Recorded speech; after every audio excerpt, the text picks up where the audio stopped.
కాకినాడ జిల్లా జగ్గంపేట మండలం ఇరిపాకలో జ్యోతుల నెహ్రూ కుటుంబం ఆధ్వర్యంలో జరుగుతున్న కోటి పార్థివలింగ మహారుద్రాభిషేకం కార్యక్రమంలో శ్రీ విశ్వవిజ్ఞాన విద్య ఆధ్యాత్మిక పీఠాధిపతి డాక్టర్ ఉమర్ ఆలీషా పాల్గొన్నారు.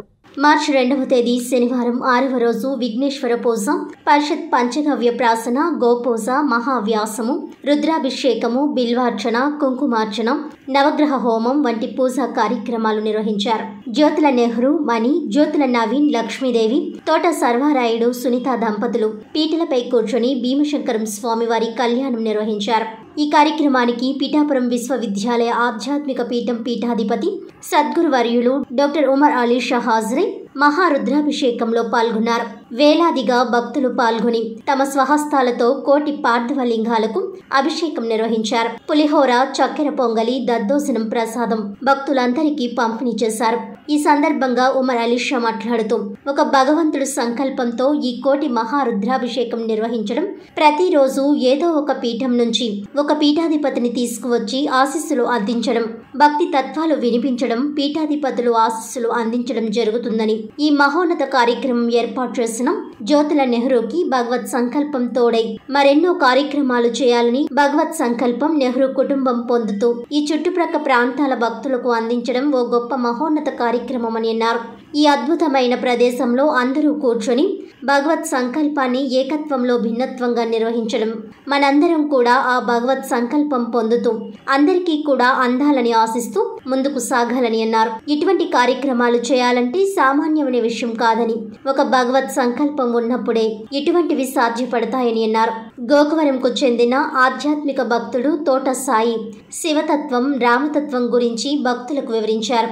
ఉదయం నుంచి సాయంత్రం వరకు వేలాదిగా భక్తులు వచ్చి స్వామివారిని, అమ్మవారిని దర్శించుకుని తీర్థ ప్రసాదాలు స్వీకరించారు. ఈ కార్యక్రమంలో కోర్పుల చేదొర, ఎస్వీఎస్ అప్పలరాజు, మారిశెట్టి భద్రం, కుంచే రాజు, జీను మణిబాబు, పైడిపల సూరిబాబు, రేఖా బులిరాజు, పాటంశెట్టి రవి, కుంచే రామకృష్ణ, సూరంపాలెం బాలు, ఎల్లమిల్లి సీఎం, పాటంశెట్టి బాబ్జీ వేలాదిగా భక్తులు తరలివచ్చారు. మీకు ఆ పరమశివుని యొక్క మంగళాశాసనాలు, అదేవిధంగా జ్యోతుల నెహ్రూ గారి దివ్య దంపతుల యొక్క ఆశీస్సులు మనందరికీ లభించాలని మనస్ఫూర్తిగా కోరుకుంటూ నమః శివాయ, నమః శివాయ, నమః శివాయ. అద్భుతంగా రామతత్వాన్ని, శివతత్వాన్ని రెండూ కూడా వీరు చాలా విశదీకరించి దానిని మనం ఎలా ఉపయోగించుకోవాలో కూడా చెప్పారు. ఆ ప్రకారంగా ఉపయోగించుకుని భక్త మహాశయులందరూ కూడా ధన్యులు అవ్వాలని కోరుతూ వారికి కూడా కరతాళ ధ్వనుల ద్వారా మన ఆనందాన్ని తెలుపుతాం.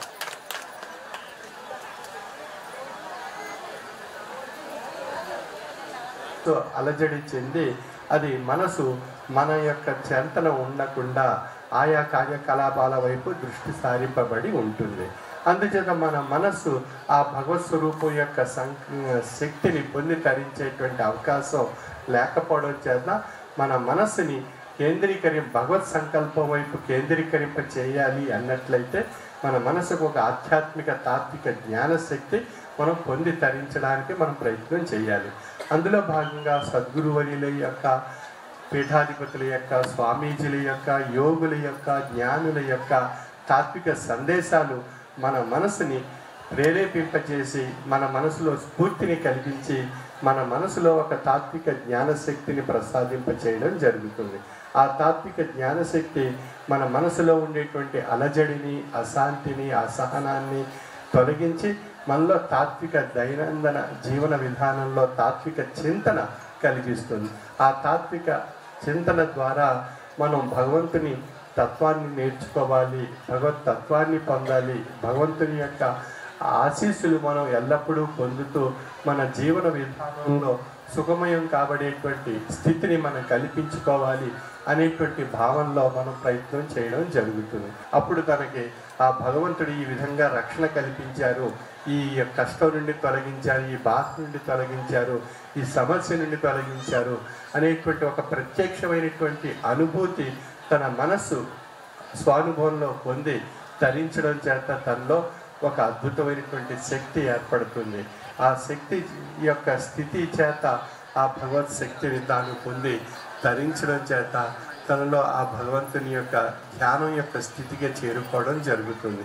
ఆ ధ్యానం ద్వారా ఆ తనలో ఉండేటువంటి జీవాత్మే పరమాత్మ స్వరూపిగా తనలో నిండి ఉన్నారు అనేటువంటి విషయం తనకు తెలియబడుతుంది. అదే మన వేదవాంగ్మయంలో కూడా అహం బ్రహ్మస్మి అని చెప్పబడింది. మనలో ఉండేటువంటి బ్రహ్మ స్వరూపము భౌతికవాదంలో మానవ రూపంగా తెలియబడుతున్నందున మనం ఈ మానవ రూపం యొక్క అంత్య పరిణామం ఓంకారము అనేటువంటి విషయం మనకు తెలియబడేటువంటి అంశము ఆధ్యాత్మిక తాత్విక జ్ఞానము ద్వారా గ్రహించే అవకాశం మనకు ప్రసాదింపబడింది. అదే మన వేదవాంగ్మయంలో తత్వమసి, అయమాత్మ, ప్రజ్ఞానం బ్రహ్మ, అహం బ్రహ్మస్మి, తత్వం అసి, అది నీవు అయితివి. ఏది నీవు అయితివి అని ప్రశ్నింపబడినప్పుడే మనలో తాత్విక మార్గం ఏర్పడుతుంది, తాత్విక చింతన ఏర్పడుతుంది. తద్వారా మనలో ఉన్న శారీరక తత్వం నుండి మానసిక తత్వానికి ప్రయాణం సాగించగలుగుతున్నాం. ఆ ప్రయాణంలో మన అంత్య పరిణామం అది ఆత్మస్వరూపిగా ఉంది అనేటువంటి విషయం చేత అది అయమాత్మ అని చెప్పబడుతుంది. అయమాత్మ అనేటువంటి స్వరూపం జ్ఞానం స్వరూపంగా ఉంది అనేటువంటి విషయం చేత అది ప్రజ్ఞానం బ్రహ్మగా, ఆ ప్రజ్ఞానం బ్రహ్మ ఎవరు, ఏది, ఎక్కడ అని ప్రశ్నించుకున్నప్పుడు అది నేను అనేటువంటి బ్రహ్మస్వరూపిగా తెలియబడుతుంది. అది అహం బ్రహ్మస్మి అనేటువంటి అంశము.